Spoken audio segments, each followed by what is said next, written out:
painiava su pėdos lenkimu ir tiesimu? Išsiaiškinkim.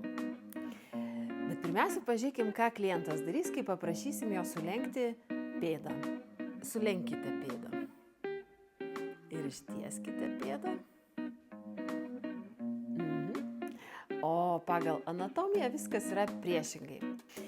Pėdos tiesimas yra pėdos judesys pirmyn arba, sakykim, kaip pirštus keliame aukštyn. Reiškia, pėdos nugarėlė artėja link blauzdikaulio, mažėja tarpas tarp jų. Tai yra pėdos tiesimas arba dorsalinė fleksija.